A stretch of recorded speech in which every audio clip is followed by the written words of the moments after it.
ખેડૂત મિત્રો નમસ્કાર, હું છું તમારો મિત્ર યજ્ઞિક પટેલ. મિત્રો આજનો જે વિડીયોના માધ્યમથી આપણે એક વાત બતાવવાની છે કે ઉનાળુ જે મગની જે ખેતી છે એ વૈજ્ઞાનિક પદ્ધતિથી કેવી રીતના કરવી જોઈએ. આમ તો બધા ખેડૂત મિત્રોને વાવેતર છે, વાવણી છે, આ બધી ખબર જ રહેતી હોય છે, વાવેતરની બધી માહિતી રહેતી હોય છે, પરંતુ જે ઉનાળુ મગની જે ખેતી છે એમાં જે નાની મોટી એવી અમુક બાબતો છે એ ખૂબ સમજણપૂર્વક કરવામાં આવે તો ઉનાળુ જે મગનું ઉત્પાદન છે એ 18 થી માંડીને 20 મણ સુધી જોવા મળતું હોય છે. આવું ઘણા ખેડૂત મિત્રો 20 મણ ઉપર પણ મગ કરતા હોય છે અને ઘણા ખેડૂત મિત્રોને એથી નીચું પણ ઉત્પાદન આવતું હોય છે, પરંતુ સારામાં સારું ઉત્પાદન છે 20 મણ ઉપર પણ તમે લઈ શકો છો. તો એના માટેની જે નાની એવી બાબતો છે એ ખાસ આપણા વિડીયોના માધ્યમથી બધા ખેડૂત મિત્રોને બતાવવાની છે. એટલે કે જો નાની મોટી બાબતો ધ્યાનમાં લઈ લેવામાં આવે તો ઉત્પાદન છે એ ખૂબ સારું જોવા મળતું હોય છે. આવી જ જે નાની મોટી એવી બાબતો છે એની વાત કરીએ તો જેવી કે બિયારણની જે વેરાયટી છે, પિયતની પદ્ધતિ છે, ખાતર વ્યવસ્થાપન છે, તેમજ ખળનું જે વ્યવસ્થાપન છે એટલે કે નિંદામણનાશક દવાનો ઉપયોગ કરવાનો રહેતો હોય છે એ, આ ઉપરાંત બીજની માવજત છે, બીજ દર છે અને યોગ્ય જમીન છે અને કેવા ખેડૂત મિત્રોને કેવી જમીન હોય તો મગ વાવવો જોઈએ એના વિશેની પણ માહિતી આપણા વિડીયોના માધ્યમથી આપવાની છે. અને ખાસ જે ઉપરથી અમુક એક બે રોગ જીવાતના જે પ્રશ્ન આવે છે તો એના કંટ્રોલ કરવા માટે આપણે શું ઉપાય કરવો જોઈએ એની આવી માહિતી આ બધા આપણા વિડીયોના માધ્યમથી ખેડૂત મિત્રો સુધી પહોંચે એવો પ્રયાસ કરશું. તો ખેડૂત મિત્રો, જો માહિતી આપવામાં આવે છે સારી લાગે તો વિડીયોને લાઈક કરી ચેનલને સબસ્ક્રાઇબ કરજો અને માહિતી છે બીજા ખેડૂત મિત્રો સુધી પહોંચે એવો પ્રયાસ કરજો. હવે ખેડૂત મિત્રો, મગ વાવવાનો જે યોગ્ય સમયગાળો છે એની વાત કરીએ તો આમ તો 5 માર્ચથી લઈને 15 માર્ચ સુધી જો મગનું વાવેતર કરવામાં આવે એટલે કે ઉનાળુ દરમિયાન મગનું વાવેતર કરવામાં આવે તો એ સમયગાળો છે ખૂબ જ અનુકૂળ અને બેસ્ટ સમયગાળો છે. આ ઉપરાંત તમે ફેબ્રુઆરી મહિનાનું જે એન્ડિંગ સમય છે એટલે કે ફેબ્રુઆરી મહિનાના અંતમાં અને માર્ચ મહિનાના અંતથી લઈને ઘણા ખેડૂત મિત્રો એપ્રિલ મહિના સુધી પણ વાવેતર કરતા હોય છે, કરી પણ શકો, પરંતુ મગનું ઉત્પાદન સારું લેવું હોય તો એના માટેનો જે યોગ્ય સમયગાળો છે એ 5 માર્ચથી લઈને 15 માર્ચ છે. આ સમયગાળા દરમિયાન જો મગનું વાવેતર કરવામાં આવે તો ઉત્પાદન છે એ ખૂબ સારું જોવા મળતું હોય છે, કારણ કે જે પાછળથી ઘણી વખત લેટ વાવેતર કરીએ તો પાછળ વરસાદના ને એવા પ્રોબ્લેમ આવતા જ હોય, પરંતુ ખૂબ વહેલું વાવેતર કરવામાં આવે તો જર્મિનેશનના પ્રોબ્લેમ આવતા હોય છે. મગ છે એ 65 થી 70 દિવસનો સમયગાળો છે, 65 થી 70 દિવસના સમયગાળા દરમિયાન પાકી જતા હોય છે. તો ખૂબ વહેલું વાવેતર, ખૂબ ઉતાવળ કરવી પણ જરૂરી નથી, એટલે કે બહુ ઉતાવળ કરવાની જરૂર નથી. તમે 5 થી લઈને 15 માર્ચ સુધીમાં વાવેતર કરી શકો તો મગનું ઉત્પાદન છે એ ખૂબ સારું જોવા મળતું હોય છે. ઉનાળુ મગના વાવેતર માટે જે જમીન તમે યોગ્ય છે એમાં યોગ્ય ખેતી કરવી, એટલે કે જમીન ઉનાળુ મગનું જે વાવેતર છે, ઉનાળુ મગ છે એ આમ તો મૂળવાળો પાક છે એટલે કે લાંબા મૂળવાળો પાક છે, તો જમીન છે એ થોડી પોચી હોવી ખૂબ જરૂરી છે, એટલે કે ઊંડી ખેડ કરવી ખૂબ જરૂરી છે અને સમતળ જમીન હોવી ખૂબ જરૂરી છે.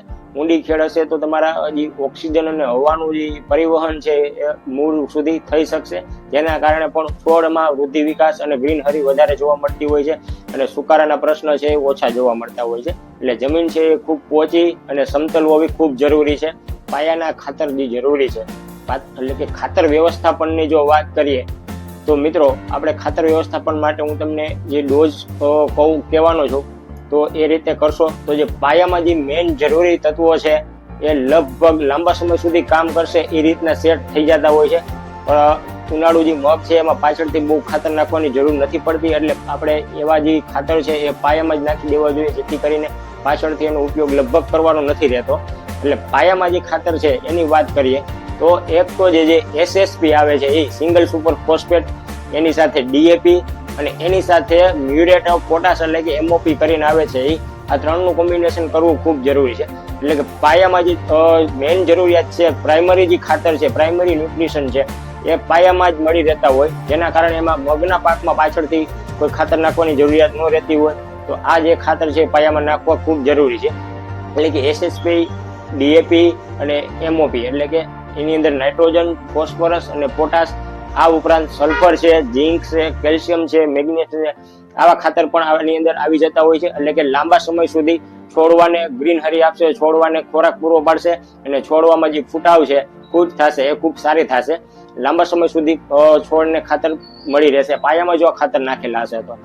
અને આ સિવાય પાછળથી કોઈ ખાતર નાખવાની જરૂર નથી રહેતી. એટલે પાયામાં જે છે આ ડોઝ સેટ કરવો ખૂબ જરૂરી છે, જેથી કરીને ઉત્પાદન સારું મળે અને બીજા અન્ય કોઈ ખાતરની જરૂર પાછળથી ન રહેતી હોય તો આ જે છે એ પાયામાં નાખવા ખૂબ જરૂરી છે. મિત્રો, જે ઉત્પાદન આપણે સારું લેવું છે તો એના માટે એક ખૂબ મહત્વની જરૂરી છે કે યોગ્ય વેરાયટી જો પસંદ કરેલી છે અને અમે યોગ્ય માવજત, યોગ્ય સમયે વાવેતર, યોગ્ય સમયે ટ્રીટમેન્ટ કરેલી છે તો ઉત્પાદન છે એ સારામાં સારું તમને 18 થી લઈને 20 મણ સુધી જોવા મળતું હોય છે. પરંતુ જો વેરાયટી સારી આપણે જમીન મુજબ પસંદ કરવામાં આવશે તો જ એનું ઉત્પાદન તમને સારું જોવા મળશે. આવી જ જે વેરાયટીઓ છે, સૌરાષ્ટ્ર અને આપણા ગુજરાતમાં વધુ પડતી હાલતી વેરાયટીઓ છે, એવી વેરાયટીઓની આપણે વાત કરવાની છે. અને અમુક જે રિસર્ચ વેરાયટીઓ છે એ પણ હું તમને જણાવી દઈશ કે કઈ રિસર્ચ વેરાયટી તમારે વાવવી જોઈએ. આપણે 4-5 વેરાયટી છે એના વિશે જણાવશું. પરંતુ હવે જનરલી આપણે અત્યાર સુધી બધા ખેડૂત મિત્રો જનરલી જે ગુજરાત 4 મગ આવે છે એનું વાવેતર કરતા હોય છે. એની વેરાયટી બહુ ખૂબ સારી છે, ઉત્પાદન પણ સારું મળે છે. ઉત્પાદન એનું જે એવરેજ છે ને એ 12 થી લઈને 13 મણ સુધી મળતું હોય છે. એવરેજ ઉત્પાદન છે આ. તમે એનું ઉત્પાદન તમારે 20 પણ આવી શકે, 22 પણ આવી શકે, પરંતુ એવરેજ ઉત્પાદનની આપણે વાત કરવાની છે. એવરેજ ઉત્પાદન 12 થી લઈને 13 મણ સુધી ગુજરાત 4 જે મગ છે એનું ઉત્પાદન જોવા મળતું હોય છે.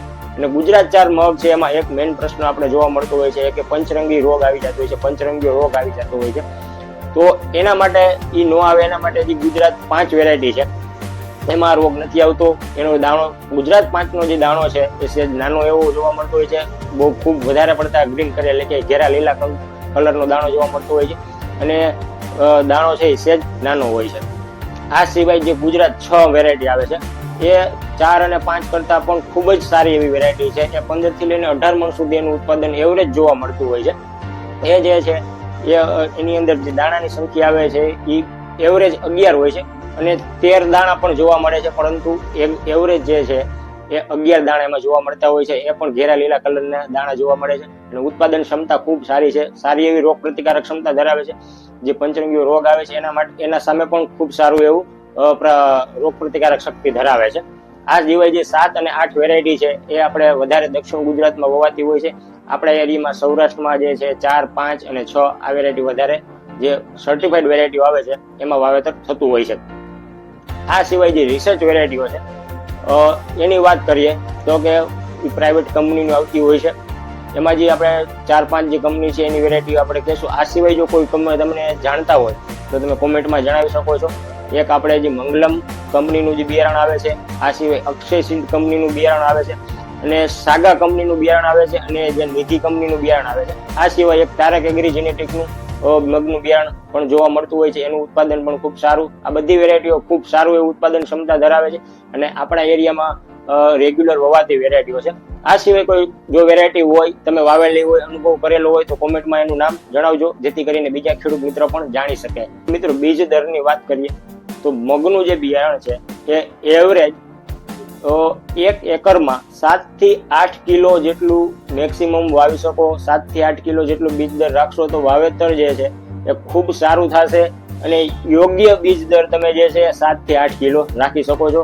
વાવેતર જે કરવાનું છે એ ઓટોમેટિક ઓરણી દ્વારા કરશો તો અતિ ઉત્તમ છે, કારણ કે ઓટોમેટિક ઓરણીથી વાવેતર કરો તો જે લાઈન ટુ લાઈનનો જે અંતર છે એ ખૂબ જળવાઈ રહેશે અને બે દાણા વચ્ચેનું અંતર પણ ઓટોમેટિક ઓરણીથી જળવાઈ રહેતું હોય, જેના કારણે જે છોડનો વૃદ્ધિ છે, વિકાસ છે એ પૂરતો તમે યોગ્ય અંતર રાખશો તો વૃદ્ધિ વિકાસ ખૂબ સારો એવો થશે અને ઉત્પાદનમાં પણ મિત્રો ફેર પડતો હોય છે.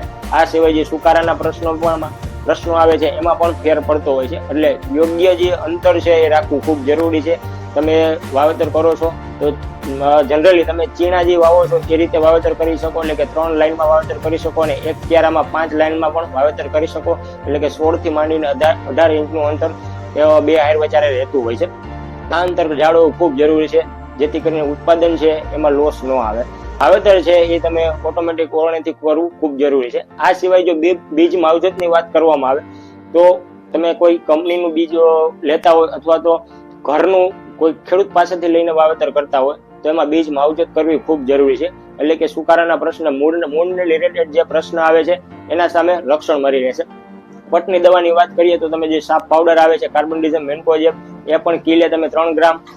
આ સિવાય જે વિટાવેક્સ પાવડર આવે છે કે થાઇરમ અને કાર્બોક્સિલનું કોમ્બિનેશન આવે છે એ પણ વાપરી શકો. એ પણ 1 કિલોમાં 3 ગ્રામ લેખે પટ આપી શકો. તે પછી એવરગોલ્ડ છે. આ સિવાય તમે બીજું અન્ય કોઈ વાપરી શકો, પરંતુ નોર્મલી ઓછા ખર્ચે વાપરવું હોય તો તમે વિટાવેક્સ પાવડર છે એ ઉપયોગ કરી શકો છો. તો પિયત વ્યવસ્થાપનમાં વાત કરીએ તો ઉનાળુ જે મગ છે એને ઓછામાં ઓછા 4 થી 5 જેટલા પિયતની ઓછામાં ઓછી રિક્વાયરમેન્ટ એટલે કે જરૂરિયાત રહેતી હોય છે. 1-2 પિયત છે એ તમે વાવેતર કરીને જરૂરિયાત રહેતી હોય છે. ઘણા ખેડૂત મિત્રોની જમીન સારી હોય તો 1 પિયતમાં ઉગી જતા હોય છે, પરંતુ જો સારો ઉગાવો જમીન થોડીક હલકી હોય તો આપણે 2 પિયતની જરૂરિયાત ઉગ્યા પહેલા રહેતી હોય છે. ત્રીજું જે પિયત છે એ ખાસ કરીને મગ ઉગીને ડૂબે નહીં એવડા થાય એટલે કે 15 થી 20 દિવસનો સમયગાળો થાય, આ સમયગાળા દરમિયાન આપવું જોઈએ. અને ત્યારબાદ 1 પિયત છે એ ખાસ કરીને જે ફૂલ આવે છે, જસ્ટ ફૂલ આવે છે એ પહેલા આપવું જરૂરી છે. એટલે કે ફૂલનો જે પણ વધારો થશે, ફૂટાવ છે, વધારે ફળ લાગશે, વધારે ફૂટ થશે અને ઉત્પાદનમાં એના કારણે ઘણો બધો ફેર પડતો હોય છે. એટલે કે ફૂલ આવે છે એના પહેલા થોડાક દિવસ પહેલા પિયત આપવું ખૂબ જરૂરી છે. આ સિવાય જ્યારે શીંગું આવે છે ત્યારે દાણા ભરાતા હોય ત્યારે 1 પિયત આપવું ખાસ જરૂરી છે, જેથી કરીને ઉત્પાદન છે એમાં ઘણો મોટો ફેર પડતો હોય છે. આ ફૂલ અવસ્થા અને જે દાણા આવે છે એ અવસ્થા કટોકટીની અવસ્થા છે. આ સમયગાળા દરમિયાન જો પિયતની કાળજી રાખવામાં આવે ને તો ઉત્પાદનમાં ખૂબ મોટો ફેર પડતો હોય છે. એટલે પિયત વ્યવસ્થા ઉનાળુ વાવેતર છે એટલે પિયતની સિંચાઈ પદ્ધતિ છે ખૂબ સારી હોવી જરૂરી છે. ઉનાળા દરમિયાન પિયતની રિક્વાયરમેન્ટ વધારે રહેતી હોય છે. આ મેં કીધું એ સિવાય પિયત તમે 8 થી 10 દિવસના અંતરે પિયત તમે આપી શકો છો. જમીનની જે જરૂરિયાત હોય એ પ્રમાણે તમે આપી શકો છો. ખૂબ સારી જમીન હોય તો તમે 8 થી 10 દિવસ કરતા થોડોક અંતર સમય વધારી શકો છો, પરંતુ હલકી જમીન હોય, થોડીક નબળી જમીન હોય તો એમાં જે પિયત છે એ તમે 8 થી 10 દિવસે આપી શકો છો. પિયતની જે કટોકટીની અવસ્થા છે એ ખૂબ જાળવવી જરૂરી છે. ખડ નિયંત્રણ માટે વાત કરીએ તો મગનું વાવેતર કર્યા બાદ તમે જે પેન્ડીમિથાલિન 30% આવે છે એ પંપમાં નાખીને સ્પ્રે કરી શકો છો. 1 લીટર છે એ 1 એકરથી 3 વીઘામાં ઉપયોગ કરી શકો છો. એટલે કે જે ખડ ઉગવાનું છે એને પ્રિવેન્ટિવમાં ઉપયોગ કરવાનો છે, ઉગે છે પહેલા જ ઉપયોગ કરી લેવાનો રહેતો હોય છે. આ સિવાય જો ખડ પિયતમાં તમે બાર્સાલિન કે જે પેન્ડીમિથાલિન છે એનો ઉપયોગ નથી કરેલો અને પાછળથી ખડ ઉગે છે તો એના માટે તમે મગ ઉગીને ઓછામાં ઓછા 20 દિવસ થઈ જાય ત્યારબાદ પિયત આપી છે, પછી જ એનો ખડની દવાનો ઉપયોગ કરવાનો રહેતો હોય છે. એ ખડની દવામાં તમે મેજાથપાયર આવે છે એ અને એની સાથે ટરગાસ ઉપર આવે છે એ બેનું કોમ્બિનેશન કરીને પણ વાપરી શકો અથવા તો અલગ અલગ પણ વાપરી શકો. પરંતુ આ દવા છે બને ત્યાં સુધી નો ઉપયોગ કરો અથવા તો વાવેતર એ રીતના કરવું જોઈએ કે આંતરખેડ થઈ શકે, જેથી કરીને ખર્ચ અને જે જમીનને નુકસાન થાય છે તેમજ પાકને નુકસાન થાય છે એનાથી બચી શકાય. એટલે જે ખડની બને ત્યાં સુધી ઉપયોગ દવા કરો છો તો એ છે એ તમે ખડ ઉગે છે એ પહેલા જ કરી લેવો જોઈએ. ત્યારબાદ ઉપયોગ કરશો તો તમને પાકને નુકસાન થશે, જમીનને નુકસાન થશે અને પૈસા ટકે પણ આપણે નુકસાન થતું હોય છે. મિત્રો હવે જે દવાનો સ્પ્રે કરવાનો છે, પહેલો સ્પ્રે કરવાનો છે એની વાત કરીએ તો જ્યારે મગ ઉગીને 15 થી 17 દિવસનો સમયગાળો થઈ જાય ત્યારે મગના જે સારો એવો વિકાસ થાય, ફૂટ થાય, ફૂલની સંખ્યા વધારે આવે એવું કરવું હોય તો એના માટે યુમિક એસિડ અને ફુલ્વિક એસિડનું કોમ્બિનેશન આવે છે. એટલે કે હ્યુમિસ્ટીલ પીએ કંપનીનું આવે છે એની સાથે તમે પ્રોફેનોસાયપર, કારણ કે થ્રિપ્સના પ્રશ્નો મગમાં ઉનાળા દરમિયાન વધારે રહેતા હોય તો તે પ્રોફેનોસાયપર અને એની સાથે નોર્મલી M45 આવે છે એ 30 ગ્રામ પંપમાં નાખીને પહેલો સ્પ્રે આનો કરવો જોઈએ, જેથી કરીને રોગ જીવાત, ફૂગનો પ્રશ્ન અને વૃદ્ધિ વિકાસ છે આ બધું એક સાથે આ ડોઝ સેટ કરશો તો કોઈ પ્રોબ્લેમ નહીં આવે. આ સિવાય જે બીજો પ્રશ્ન છે સફેદ માખીનો છે, એ પ્રશ્ન પણ મગ અડદના પાકમાં ખૂબ વધારે જોવા મળતો હોય છે. તો પ્રિવેન્ટિવમાં એટલે કે સફેદ માખી આવે છે એ પહેલા ઉપયોગ કરવાનો છે, તો એમાં તમે એસિટામિપ્રિડ વાપરી શકો છો. આ સિવાય જે એક ઈયળનો પ્રશ્ન આવે છે તો એમાં કોરાજન છે, એમાં મેથિન બેન્ઝોઇક 5% આવે છે એ ઉપયોગ કરી શકો. આ સિવાય ઈયળની કોઈ પણ સારી દવા વધારે પ્રશ્નો હોય ઈયળનો તો તમે ઉપયોગ કરી શકો છો, જેથી કરીને ઈયળનું સારું એવું કંટ્રોલ જોવા મળે અને ઉત્પાદનમાં ફેર પડે. ઉનાળુ મગ વિશે એક જે વાત ખાસ કહેવાની છે એની વાત કરી તો જે કોઈ ખેડૂત મિત્રોએ ઉનાળુ મગનું વાવેતર કરવું છે તો એના માટે એટલે કે કઠોળ વર્ગનો પાક છે મગ, તો જે પિયત છે બને ત્યાં સુધી પિયત છે મીઠું એટલે કે આપણી વાડીએ ચા બને એવું પાણી હોય તો તમારે મગનું ઉત્પાદન છે સારું આવશે. અધરવાઇઝ જો ખારાશ વાળું જમીન છે, ખારું પાણી છે, મોરું પાણી છે, આવા પાણીમાં મગ એટલે કે કઠોળ વર્ગના પાક છે જો એવો વિકાસ ન પામતો હોય તો જે બને ત્યાં સુધી એવા ખેડૂત મિત્રોએ વાવેતર કરવું જોઈએ કે જેને પાણીની પદ્ધતિ છે, પિયત છે એ વાડીએ ચા બને એટલે કે મીઠું પાણી હોવું ખૂબ જરૂરી છે. અને જે ખેડૂત મિત્રો મગનું વાવેતર કરે છે એક વાત ખાસ ધ્યાન રાખે, મગ છે ઉનાળા દરમિયાન તમારે કુકડાનો પ્રશ્ન, થીપ્સનો પ્રશ્ન અતિ જોવા મળતો જ હોય છે. એટલે એ સમજીને ચાલવાનું કે મગમાં 1 મહિનો તમને મગ નહીં જ ગમે. કારણ કે આ જે રોગ છે કોઈ પણ દવા ઉપયોગ કરશો તેમ છતાં પણ કુકડાનો પ્રશ્ન છે, પાન જે કુકડાઈ જવાનો છે, આ પ્રશ્ન તમને 1 મહિનો જે છે મગ વાવીને એટલો સમયગાળા સુધી આવો પ્રશ્ન રહેતો જ હોય છે. એટલે એ મનમાં રાખીને જ હાલવું જોઈએ કે મગમાં પ્રશ્ન આવવાનો જ છે. એવા ખેડૂત મિત્રોએ જ આ વાવેતર કરવું જોઈએ. મગ છે એ ટૂંકા ગાળાનો પાક છે, ઉનાળુ દરમિયાન સારું એવું ઉત્પાદન લઈ શકાય છે અને ભાવ પણ છે મગના ખૂબ સારા મળતા હોય છે. તો ખેડૂત મિત્રો જે મગ છે જે ખેડૂત મિત્રોને વાવવા છે એ આ પદ્ધતિથી વાવવા જોઈએ. યોગ્ય સમય છે, યોગ્ય ખાતર વ્યવસ્થા પણ છે, અમુક બાબતો ધ્યાનમાં રાખશો તો મગનું ઉત્પાદન છે 18 થી લઈને 20 મણ સુધી મળી રહેશે. તો આભાર ખેડૂત મિત્રો, ફરી જ મળશું નવા વિડીયોમાં નવી માહિતી સાથે. ત્યાં સુધી મને રજા આપશો.